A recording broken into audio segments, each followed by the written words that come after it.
శ్రీ ఓం జగదాద్రి దేవి ఆలయంలో అరుదైన తారా మహాయజ్ఞం వెస్ట్ బెంగాల్కు చెందిన వేద పండితుల చేత యంచలో ప్రారంభమైంది. నవిపేట మండలం యంచ గ్రామంలో శ్రీ ఓం జగదాద్రి దేవి ఆలయంలో శ్రీ ఓం పంచశక్తి పీఠం ట్రస్ట్ ఆధ్వర్యంలో 7వ వార్షికోత్సవ వేడుకలు ప్రారంభమయ్యాయి. ఈ ఉత్సవాల్లో తెలంగాణ, తమిళనాడు, ఢిల్లీ, గుజరాత్ తదితర ప్రాంతాలతో పాటు విదేశాలైన ఆస్ట్రేలియా, అమెరికా, లండన్ దేశాల నుండి అనేక మంది భక్తులు, ట్రస్ట్ మెంబర్లు ఈ వార్షికోత్సవంలో పాల్గొంటున్నారు.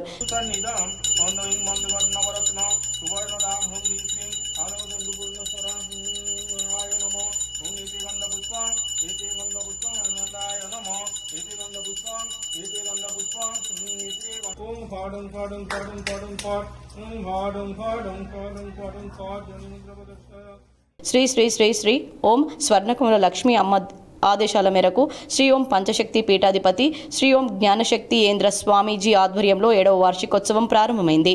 వెస్ట్ బెంగాల్కు చెందిన వేద పండితులచే తారాయజ్ఞం నిర్వహిస్తున్నట్లు ఆలయ నిర్వాహకులు తెలిపారు. కాంచీపురం చెందినటువంటి శ్రీ ఓం పంచశక్తి పీఠంకి స్థాపించి లోక కళ్యాణార్థం సుదీర్ఘ తపస్సు కోసము శ్రీ ఓం స్వర్ణకమల లక్ష్మీ అమ్మవారు ఇక్కడికి ఇచ్చేయడం జరిగింది. ఎంచా గ్రామానికి వారు అనేకటువంటి సామాజిక కార్యక్రమాలు నిర్వహిస్తూ ప్రతి సంవత్సరం కూడా ఈ ప్రాంతాన్ని ఎనర్జెటిక్గా చేయడం కోసం బ్రహ్మోత్సవాలు తిరుపతిలో జరిగే విధంగా నిర్వహిస్తున్నారు.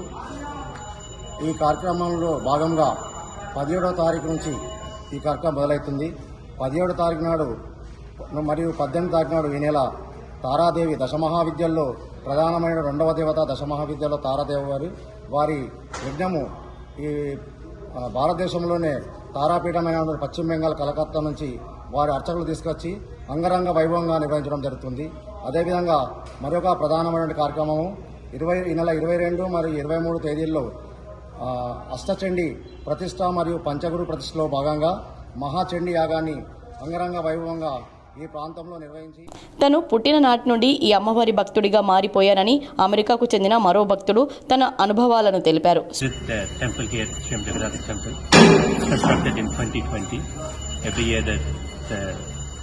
Celebrations of Brahmotsavam are conducted very grandly by our Amma here. Thousands of people come and enjoy the Annadanam and the festivities, and we partake in all of those festivities. So the festivities are going to happen here as was described before, but also the Brahmotsavam is going to occur from the 26th of January to the 1st of February.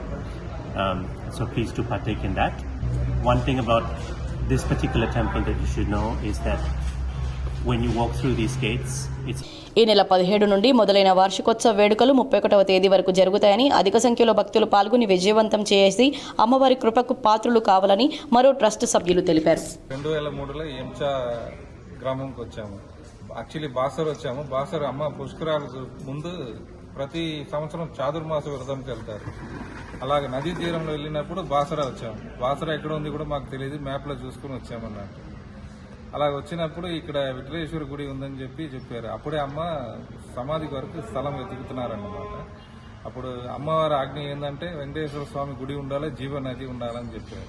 అందుకే ఇక్కడ ఎంచాల వచ్చి స్థలం చూసి తీసుకున్నాం. 2004లో ఇక్కడ వచ్చాము. ఇల్లు పొలం రెండు ఒకటే దగ్గర కలిసి వచ్చింది కాబట్టి అమ్మ కూడా తీసుకోమన్నారు. అప్పుడు వచ్చినాము. అప్పటి నుంచి పాత ఇంటికాడ ప్రతిసారి లోక కళ్యాణం గురించి అమ్మ యజ్ఞం చేసి అన్నదానం పెట్టేవారు. అప్పటి నుంచి చుట్టుపక్కల ఉన్న జనాలందరూ వచ్చి కలిసి కూడా అమ్మ దగ్గర కుంకుమం తీసుకుపోయేవాళ్ళు. వాళ్ళ కష్టాలు బాధలు చెప్పుకుంటే అమ్మ నేను ప్రార్థన చేసుకుంటా, జపం చేసుకుంటా